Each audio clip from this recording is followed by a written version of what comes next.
से संबंधित ये नियमावली है। देखिए, इसमें दो तीन चीज़ें हैं जो नियमावली में हम लोगों ने मेजर संशोधन किए हैं। पहले तो है कि इसमें जो पूर्व में नियमावली थी उसमें केवल 3 परीक्षा लेने का ही प्रावधान था, और विधानमंडल में सरकार की ये घोषणा थी कि 3 को बढ़ा के हम लोग 5 करें। तो सबसे पहला जो संशोधन हुआ है वो 3 से 5 करने का बात। तो ये विधानमंडल का जो घोषणा थी उसको इम्प्लीमेंट किया गया। दूसरा ये है कि उच्चतर निर्णय यह हुआ कि जो टीचर हैं जो जहाँ पर कार्य कर रहे हैं वो अब वहीं पे अपना योगदान देंगे। जो पूर्व में नियमावली थी उसमें उसका प्रावधान नहीं था। तो अब इसमें यह कहा गया है कि आप जितने भी टीचर हैं वे अब उसी विद्यालय में योगदान देंगे और प्रोविजनली उनको अपॉइंट उस पद पर किया जाएगा और वो वेतन ड्रॉ कर सकेंगे।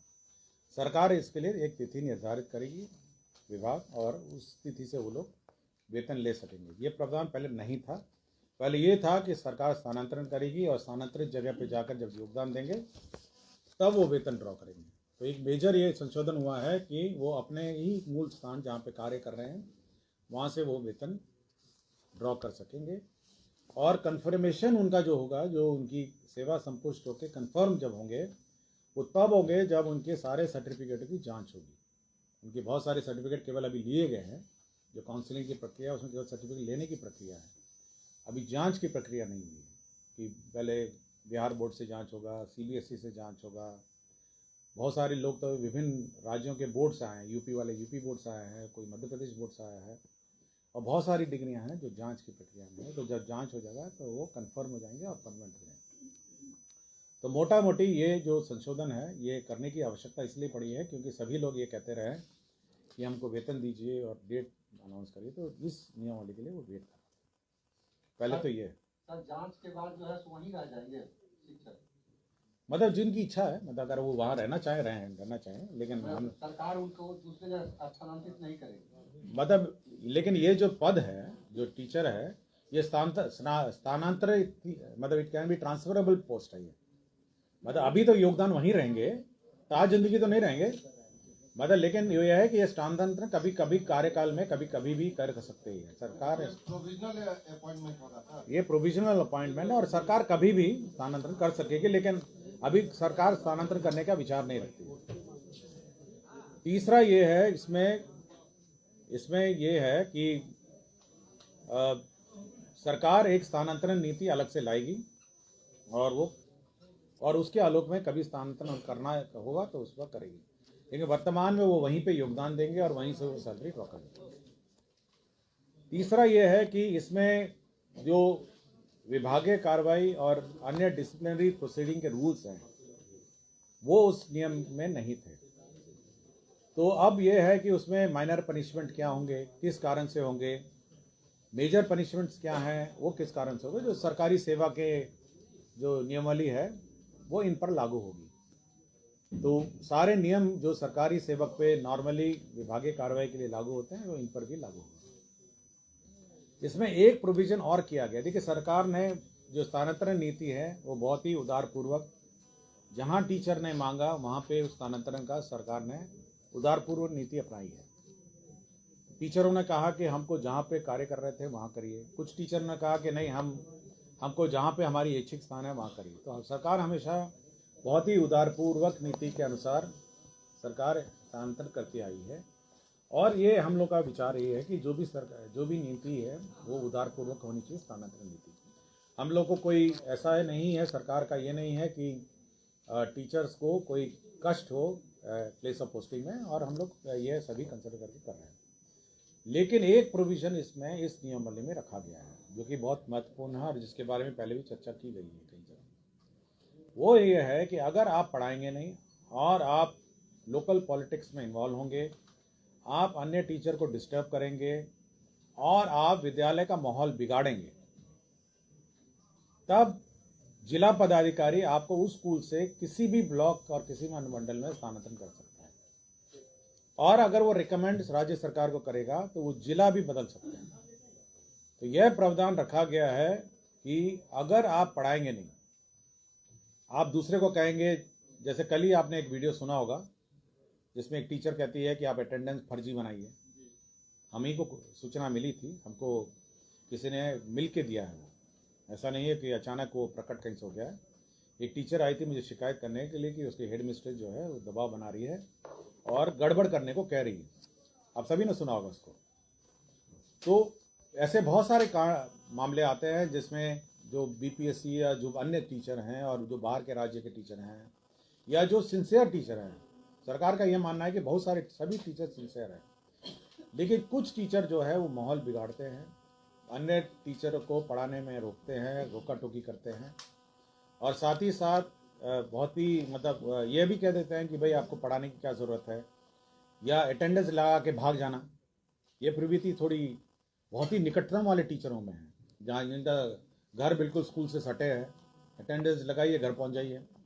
तो इस प्रकार की अगर प्रवृत्ति नोटिस की जाएगी तो जिला पदाधिकारी उनको उस स्कूल से स्थानांतरण कहीं पे भी कर देंगे जिले में, और अगर वो रिकमेंड करेगा तो जिला से भी बाहर जो डायरेक्टर हैं वो कर सकेंगे। सुना होगा उसको।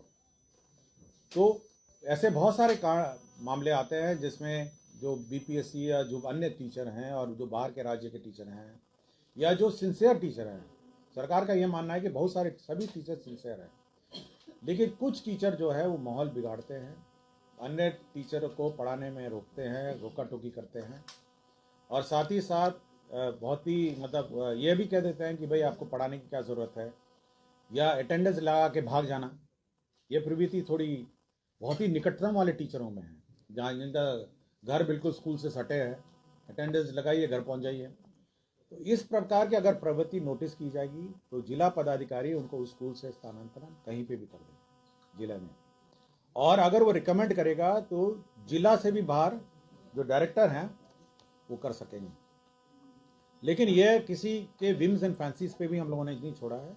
उसको 3 दिन का नोटिस दिया जाएगा, 3 कार्य दिवस का। टीचर साहब को जवाब देना होगा कि क्यों नहीं आपको उसके प्रखंड, उसके जो स्थापित जगह है वहाँ से स्थानांतरण अन्य ब्लॉक में किया जाए या फिर जिला से बाहर किया जाए, या उसको शो कॉज देना पड़ेगा और उस शो कॉज के आधार पर वो ऑर्डर होगा। नंबर 1, अगर वो शुद्ध है जिला पदाधिकारी आदेश के, तो अपील का प्रावधान है कि राज्य सरकार के स्तर पर सचिव महोदय डायरेक्टर के यहाँ अपील करेगा, और डायरेक्टर के अगर ऑर्डर से शुद्ध है तो सचिव के स्तर पर अपील करेगा। तो अपील का भी प्रावधान है। ऐसा नहीं है कि हम लोग मतलब अराजकता की स्थिति है कि कोई किसी को ट्रांसफर करेगा, लेकिन हम लोग उसको शो कॉज पूछेंगे। डीएम के खिलाफ बोले डायरेक्टर जो निदेशक है एजुकेशन डिपार्टमेंट में, और निदेशक का जो अपील होगा वो सेक्रेटरी एजुकेशन के अपील में होगा। तो उसका अपील का भी हमने प्रावधान दिया। मैं इस प्रावधान की बात कर रहा हूँ, ये जो स्पेसिफिक कि अगर आपको जो आपका जो पदस्थापित स्थान से अगर आप पाए गए कि सपोज आपका विरुद्ध कंप्लेंट हुआ कि आप स्कूल में पढ़ाते नहीं हैं, अटेंडेंस ला के भाग जाते हैं, तो कंप्लेंट करेगा पब्लिक काम। अभी तो इसी में है, यही प्रावधान बाकी में भी लागू होंगे, लेकिन क्योंकि ये नियमावली संशोधन हो रही है तो अभी तक इसी पे अभी तो इसी की नियमावली की बात कर रही है ना, अभी दूसरी नियमावली की बात नहीं हो रही है। तो अभी तो ये है कि अगर आप किसी भी हालत में सपोज आप पाए जाते हैं कि रोज आप आते हैं और घर भाग जाते हैं, तो पब्लिक कंप्लेन करेगा तो आपको नोटिस दिया जाएगा कि ऐसे ऐसे शिकायत आपके विरुद्ध प्राप्त हुई है, तो आप उसके विरुद्ध आप जवाब देंगे कि नहीं हम तो बिल्कुल लगातार पढ़ाते हैं, शिकायत गलत है, तो उसकी जांच होगी और उस पर ऑर्डर होगा। अगर ऑर्डर हो गया और आपके विरुद्ध हुआ तो आप अपील कर सकते हैं। तो अपील का भी प्रावधान हम लोगों ने 2 स्तर पर रखा है, इसलिए बिल्कुल एक हियरिंग का भी मौका दिया है।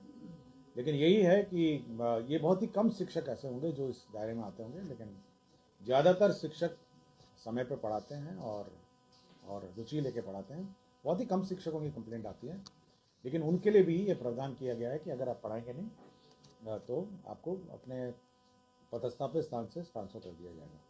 इसलिए ये नियमावली में जो एक तरफ जहाँ पर आपके पदस्थापन स्थान पर ही आप योगदान देकर वेतन लेने का प्रावधान कर दिया गया है, वहीं अगर आप वहाँ पे बैठ के पढ़ाएंगे नहीं और अन्य कार्य में व्यस्त रहेंगे तो उन पर कार्रवाई करने का भी प्रावधान इसमें किया गया है। सर सर्टिफिकेट सत्यापन कब तक कर दिया जाएगा?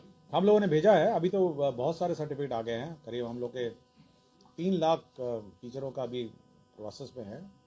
अभी तो खैर अभी तो केवल हम लोग सर्टिफिकेट प्राप्त कर रहे हैं काउंसलिंग में, और सैलरी तो हम लोग ज्वाइनिंग भी ले रहे हैं और सैलरी भी हम लोग ज्वाइनिंग कर ले रहे हैं। विशिष्ट शिक्षकों की संख्या कितनी है कुल? हाँ, विशिष्ट शिक्षकों की संख्या कितनी है कुल बिहार में अभी? विशिष्ट शिक्षकों की जो इससे प्रभावित होंगे उनकी संख्या? ये करीब होंगी आपको जो कॉम्पिटेंस टेस्ट पास कर आपको 3 लाख के आसपास है ये। सर इनका सत्यापन कब तक पूरा कर लिया जाएगा? ये करीब 6 महीने लगेगा, ये 6 महीना करीब लगेगा। 6 मंथ्स तो कम से कम जाएगा, यूनिवर्सिटी जाएगा, कॉलेजेस जाएंगे, सब जगह मोटा मोटी 6 महीने लगेगा।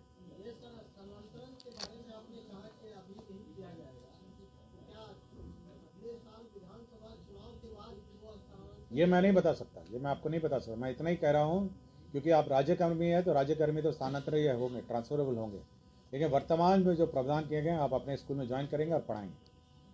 और सर अभी जो ट्रांसफर वाला सूची है वो कब तक जारी होगा? वो कब तक उस पर कार्रवाई होगी?